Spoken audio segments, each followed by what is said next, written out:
नमस्कार, स्वागत है आपका मनी 9 पर। समय हो गया है आपके पसंदीदा कार्यक्रम मनी टाइम का, जहां आपको मिलती हैं आपकी जेब और ज़िंदगी से जुड़ी हर बड़ी खबर।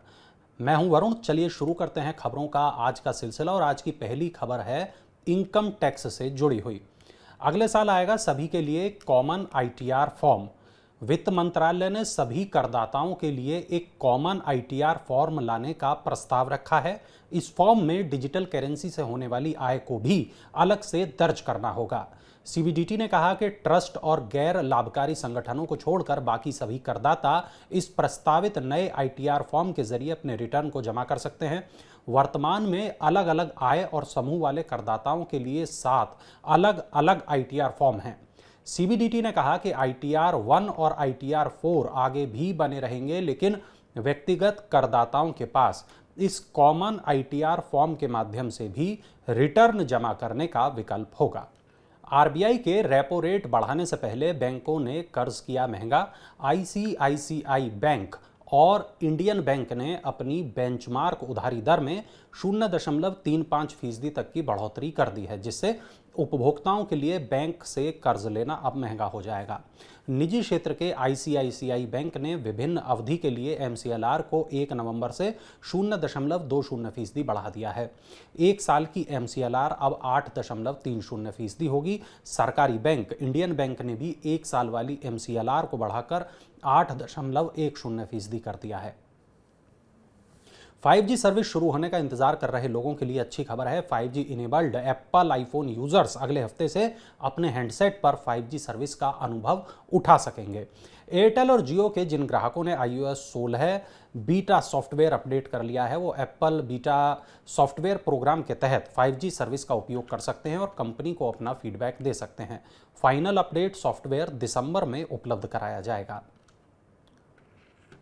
महिला बैंक ग्राहकों को अब ज्यादा फायदा होगा। उज्जीवन स्मॉल फाइनेंस बैंक ने महिलाओं की फाइनेंशियल जरूरतों को पूरा करने के लिए महिला बचत खाता लॉन्च करने की घोषणा की है।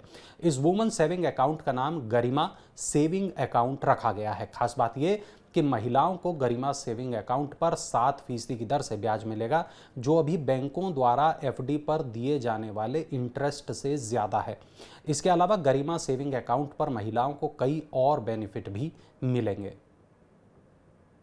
भारत के तीसरे सबसे बड़े सरकारी बैंक ने लॉन्च किए 2 खास प्रीमियम डेबिट कार्ड।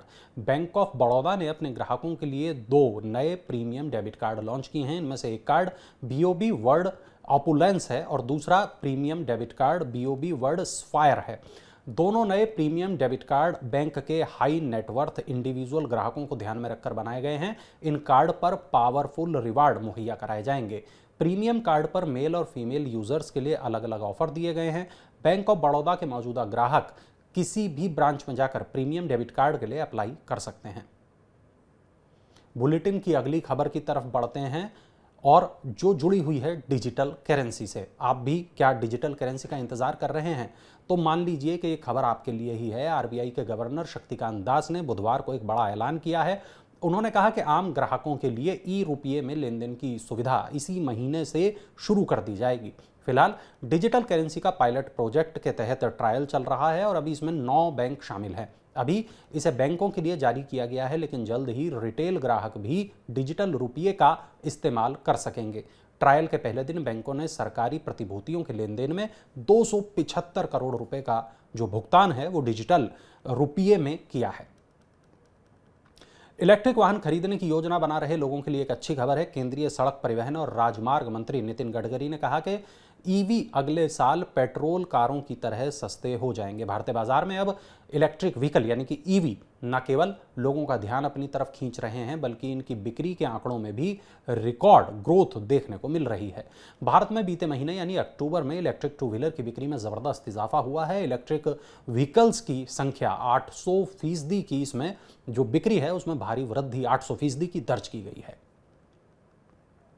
शेयर बाजार में तेजी को लग गई है नजर। सेंसेक्स में 4 दिन के बाद गिरावट दर्ज की गई है।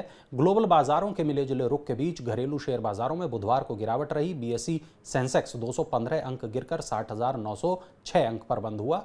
एनएसई यानी कि नेशनल स्टॉक एक्सचेंज का निफ्टी भी 62 अंक की गिरावट लेकर 18,082 पर आ गया। यूएस फेडरल का गुरुवार को फैसला आने वाला है। अमेरिका में ब्याज दरें बढ़ने की पूरी संभावना है। यही वजह है कि विदेशी निवेशकों ने आज बिकवाली की है। एशिया के अन्य बाजारों में दक्षिण कोरिया का कॉस्पी, चीन का शंघाई कंपोजिट और हांगकांग का हैंगसेंग लाभ में रहे, जबकि जापान का निक्की गिरावट में बंद हुआ।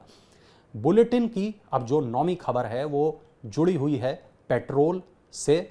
पेट्रोल को लेकर केंद्र सरकार ने एक बड़ा कदम उठाया है। केंद्र सरकार ने बुधवार को पेट्रोल में मिलाने के लिए इस्तेमाल होने वाले एथेनॉल की जो कीमत है वो बढ़ा दी है। गौरतलब है कि सरकार पेट्रोल में एथेनॉल मिश्रण को 20% तक बढ़ाने की योजना बना रही है। आर्थिक मामलों की मंत्रिमंडलीय समिति ने दिसंबर 2022 से शुरू होने वाले आपूर्ति वर्ष के लिए एथेनॉल की कीमत को बढ़ाकर 65 रुपये 60 पैसे प्रति लीटर करने का फैसला किया है, जो अभी 63 रुपये 45 पैसे प्रति लीटर है। और अब बुलेटिन की जो आखिरी खबर है ये ट्विटर यूजर्स के लिए थोड़ा खराब है, थोड़ा बुरी है। ट्विटर पर सत्यापन के बाद जारी किए जाने वाले ब्लू टिक के लिए अब यूजर्स को हर महीने $8 देने होंगे। भारतीय रुपये में देखा जाए तो ये रकम करीब 660 रुपये होगी। और ट्विटर को खरीदने की घोषणा के बाद एलन मस्क ने ये घोषणा की है। मस्क के इस निर्णय से कई यूजर्स इसकी आलोचना कर रहे हैं। मस्क ने कहा कि ब्लूटिक के जरिए यूजर्स से जुटाए जाने वाले मासिक भुगतान कंपनी के मंच पर सामग्री बनाने वाले क्रिएटर्स को प्रेरित करने के लिए प्रदान किए जाएंगे। ये जो पैसे हैं जो जुटाए जाएंगे वो क्रिएटर्स के काम आएंगे, ऐसा दावा है मस्क का। तो ये थी आज की तमाम बड़ी खबरें और ज़रूरी खबरें, वो खबरें जिनका आपकी जेब और ज़िंदगी पर होता है सीधा असर। ऐसी तमाम खबरों के लिए डाउनलोड करें मनी9 के ऐप को, ताकि तमाम ऐसी ज़रूरी खबरें आप तक पहुंचती रहें समय पर।